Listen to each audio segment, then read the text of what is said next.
Donald Perry Bailey take Imogene Romine? That's Imogene. Oh, excuse me.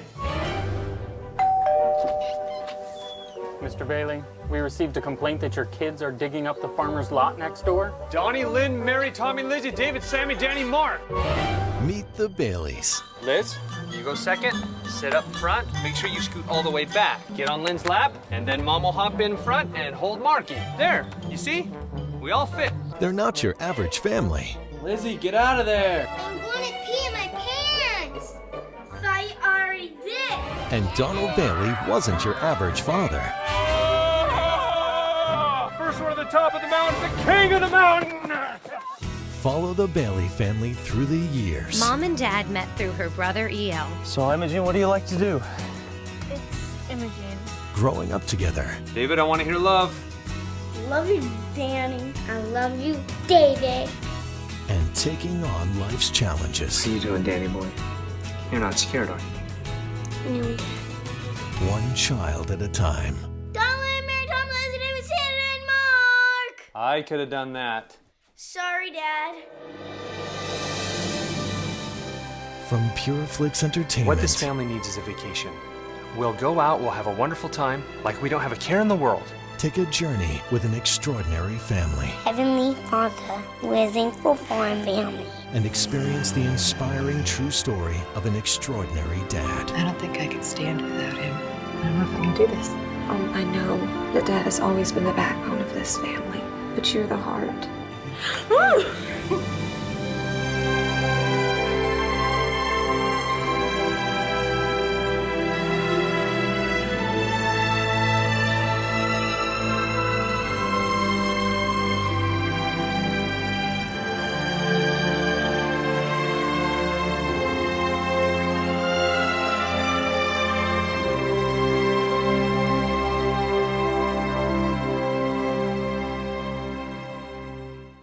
Are you sure this girl's 18?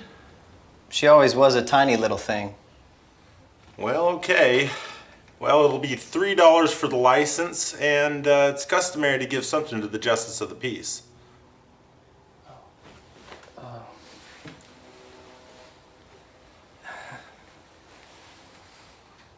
Thanks, buddy. I'll pay you back. Thank you. Take her by the hand.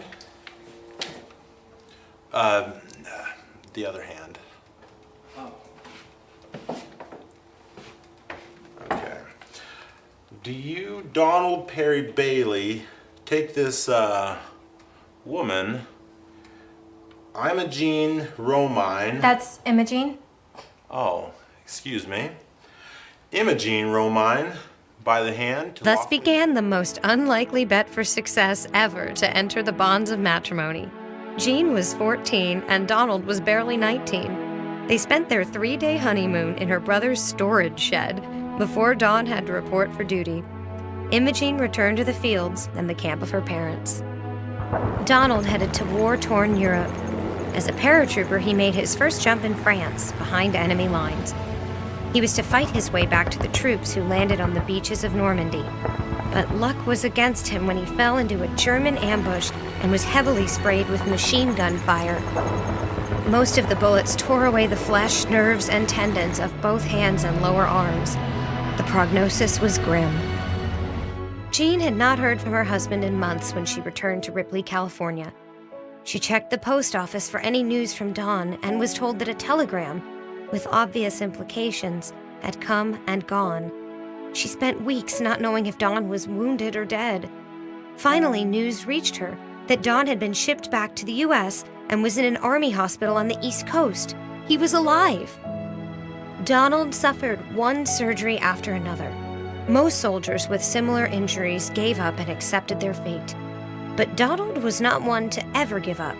He spent 2 years in army hospitals, having dozens of surgeries and tedious, painful therapies before he was finally discharged from the army and sent back to Jean with the use of both hands. It was a true miracle.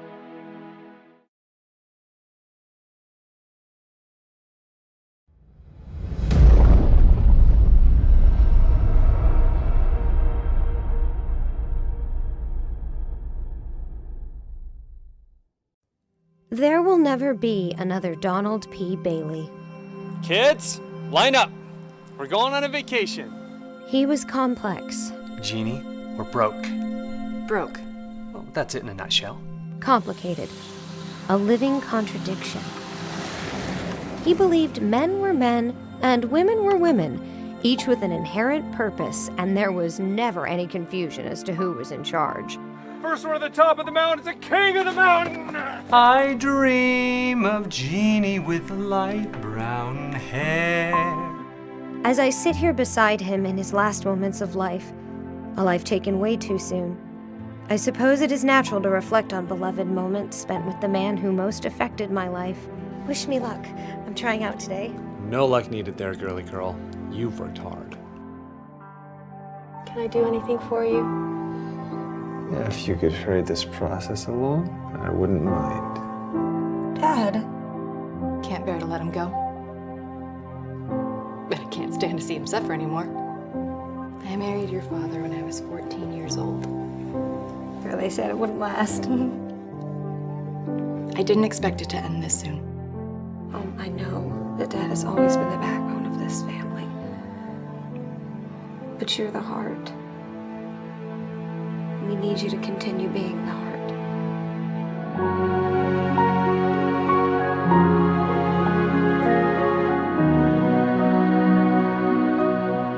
Well, we're gonna go on a vacation. You see? We all fit. There's room to spare. You're not scared, are you? No, Dad. Thanks, Dad. I love you, Dad. I love you, baby girl. He says that he's laying down a body that doesn't work for him anymore and setting free a spirit